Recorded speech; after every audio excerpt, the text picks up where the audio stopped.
Hello everyone, আজ একটি healthy ও easy breakfast recipe আপনাদের সাথে শেয়ার করব। তার জন্য প্রথমে একটি পেঁয়াজ, একটি টমেটো এবং একটি কাঁচা লঙ্কা কেটে নিলাম। এর সাথে 4 চামচ ওটস নিয়ে নিলাম এবং সেই ওটসটিকে একটু হাতে করে গুঁড়ো করে নিলাম। এরপর একটি গ্লাসের মধ্যে 2টো ডিম ফাটিয়ে নিলাম। এই ডিমের মধ্যে কেটে রাখা লঙ্কা, পেঁয়াজ ও টমেটো দিয়ে দিলাম। স্বাদমতো লবণ, ধনে গুঁড়ো, জিরে গুঁড়ো দিয়ে দিলাম। ভালো করে মিক্স করে নিলাম এবং 4 চামচ ওটস দিয়ে দিলাম। এরপর একটি ফ্রাই প্যান নিয়ে নিলাম।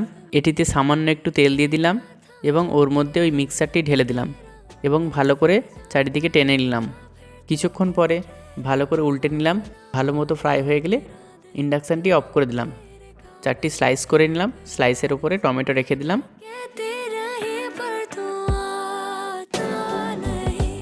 কেমন লাগলো জানাবেন। আপনারা কে কী ব্রেকফাস্ট করেছেন কমেন্টে জানাবেন।